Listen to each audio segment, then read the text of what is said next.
Hi குட்டீஸ், welcome to kids bedtime stories.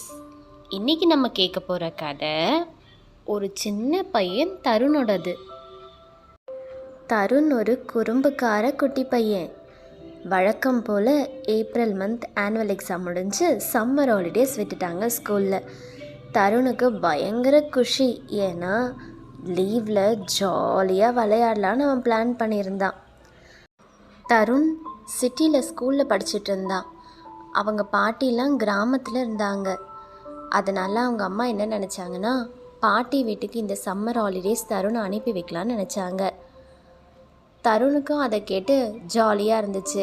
ஏன்னா அங்கே போய் நிறையா குட்டி பிள்ளைங்க கூட சேர்ந்து விளையாடலான்னு அவன் நினச்சான்.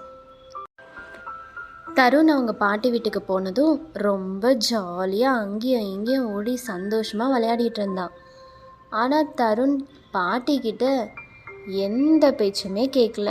பாட்டி ஏதாச்சும் ஹெல்ப் கேட்டால் நோ செய்ய மாட்டேன்னு சொல்லி ஓடிடுவான். தாத்தா கூட ஏதாச்சும் சின்ன ஹெல்ப் கேட்டாலும் தருண் அதை செய்ய விரும்பவே மாட்டான். அது மட்டும் இல்லாமல் பாட்டி தாத்தா மேலே தருணுக்கு ரொம்ப அன்பு கிடையாது. அவங்க வீட்டுக்கு போனால் ஜாலியாக ஃப்ரெண்ட்ஸோடு விளையாடலான்றதை மட்டும்தான் தருண் யோசித்தான்.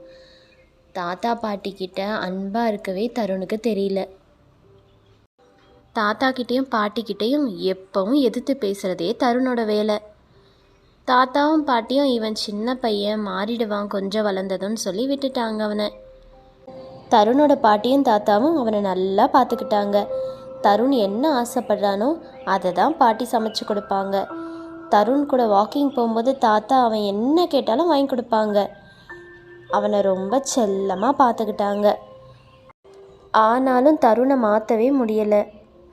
தருண்கிட்ட அவங்க பாட்டி அன்றைக்கி கிச்சனில் இருக்கும்போது ஒரு சின்ன ஹெல்ப் கேட்டாங்க. தருண் அந்த தண்ணி கொஞ்சம் எடுத்து தாப்பா அப்படின்னு கேட்டாங்க.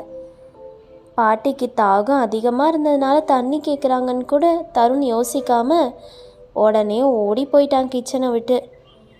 தாத்தா அன்னைக்கு ஒரு நாள் அவசரமாக மூக்கு கண்ணாடி எடுத்து கொடுத்தருண் அப்படின்னு கேட்டாங்க. அதையும் அவன் ரெஸ்பான்ஸ் பண்ணவே இல்லை. அவன் பாட்டுக்கு போயிட்டான்.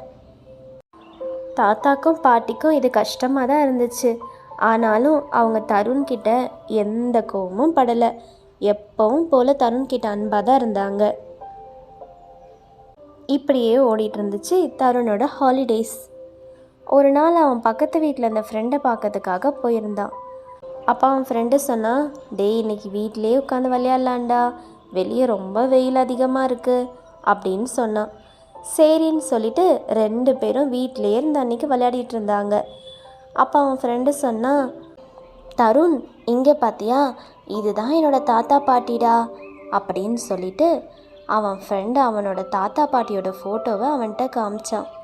தருணுக்கு அதை பார்த்ததும் ஆச்சரியமாக இருந்துச்சு. அப்படியாடா, அப்போ நீ ஏன்டா லீவில் உங்கள் தாத்தா பாட்டி வீட்டுக்கு போகலை அப்படின்னு கேட்டான். அதுக்கு அவன் ஃப்ரெண்டு சொன்னான், தருண் நான் சின்னதாக இருக்கும் போதே என் தாத்தாவும் பாட்டியும் இறந்துட்டாங்கடா. இப்போ அவங்க உயிரோடு இல்லைடா. அவங்க அன்பை நான் ரொம்ப மிஸ் பண்ணுறேன்டா அப்படின்னு சொல்லிட்டு சொன்னான். தருண் சொன்னான், உன்னோட தாத்தா பாட்டியை நீ இவ்வளோ மிஸ் பண்ணுறியாடா அப்படின்னு கேட்டான். அதுக்கு அவன் ஃப்ரெண்டு சொன்னான், ஆமாடா நீ ரொம்ப லக்கி பார்த்தியா, உன் தாத்தாவும் பாட்டியும் உன் மேலே எவ்வளோ அன்பு வச்சுருக்காங்க, உன்னை எவ்வளோ நல்லா பார்த்துக்கிறாங்க அப்படின்னு சொல்லிட்டு சொன்னான். அந்த நிமிஷம் தருண் அவன் மனசில் ஒரு வேதனையை உணர்ந்தான்.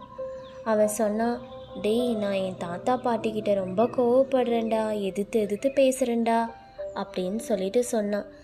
இதை கேட்டதும் அவன் ஃப்ரெண்டு சொன்னான், தருண் இப்படி பண்ணாதடா, ஏன்னா உன் தாத்தா பாட்டி ரொம்ப ப்ரெஷியஸ்டா, அவங்களோட காலம் எவ்வளோ நாள்னு நம்மளுக்கு தெரியாதுடா. நீ அடுத்த வருஷம் லீவுக்கு வரும்போது அவங்க இருப்பாங்களான்னு கூட தெரியாது. ஏன்னா அவங்களுக்கு வயசாகிடுச்சு தருண். அவங்க நம்ம கூட இருக்க வரைக்கும் நம்ம அவங்கள ரொம்ப சந்தோஷமாக பார்த்துக்கணும்டா. அவங்க சின்ன சின்ன ஆசையும் நிறைவேற்றணும். அவங்க ரொம்ப பெருசாலாம் இப்போ ஆசைப்பட மாட்டாங்க தருண், சின்ன சின்ன ஆசை தான் படுவாங்க. அதை நம்ம நிறைவேற்றும் போது ரொம்ப சந்தோஷப்படுவாங்கடா, ரொம்ப சந்தோஷமாக நம்மளை ப்ளெஸ் பண்ணவும் செய்வாங்கடா அப்படின்னு சொல்லி அவன் ஃப்ரெண்டு சொன்னதும் தருண் மனசுக்குள்ளே ரொம்ப ஃபீல் பண்ணி உடனே நான் போகிறேன்டா வீட்டுக்குன்னு சொல்லிட்டு அவங்க தாத்தா பாட்டியை பார்த்து அவங்கள கட்டி பிடிச்சு லவ் யூ தாத்தா, லவ் யூ பாட்டி சொல்லிட்டு சொன்னான். இதை கேட்டதும் அவங்களுக்கு ரொம்ப சந்தோஷமும் ஆச்சரியமும் தாங்க முடியல. ஏன்னா தருண் இப்படி ஒரே நாளில் மாறினது அவங்களுக்கு ரொம்ப சந்தோஷத்தை கொடுத்துச்சு. அன்னையிலேருந்து தருண் அவங்க தாத்தா பாட்டிக்கு ரொம்ப மரியாதை கொடுத்தான். அவங்கக்கிட்ட ரொம்ப அன்பாக இருந்தான். அவங்க சொல்கிற வேலையை உடனே செஞ்சான். அவங்க தாத்தா பாட்டியும் தருணை நினச்சி ரொம்ப சந்தோஷப்பட்டாங்க. என்ன குட்டீஸ், இந்த கதையிலேருந்து நம்ம என்ன தெரிஞ்சுக்கிட்டோம்? நம்ம பாட்டி தாத்தா கிட்ட நம்ம ரொம்ப அன்பாக இருக்கணும் குட்டீஸ். அவங்க இருக்க வரைக்கும் அவங்கள நம்ம ரொம்ப சந்தோஷமாக பார்த்துக்கணும். நம்ம ஏதாவது தப்பு பண்ணி அவங்கக்கிட்ட திட்டு வாங்கினா கூட கோவப்படக்கூடாது குட்டீஸ். அதை நம்ம ஜாலியாக எடுத்துக்கணும். நம்ம தாத்தா நம்ம பாட்டி தானே அப்படி சொல்லி நம்ம நினைக்கணும். சரியா குட்டீஸ்? இந்த கதை உங்களுக்கு பிடிச்சிருந்தா நீங்கள் கமெண்ட்ஸில் சொல்லுங்கள். ஒரு லைக்கை போடுங்க. பை குட்டீஸ்.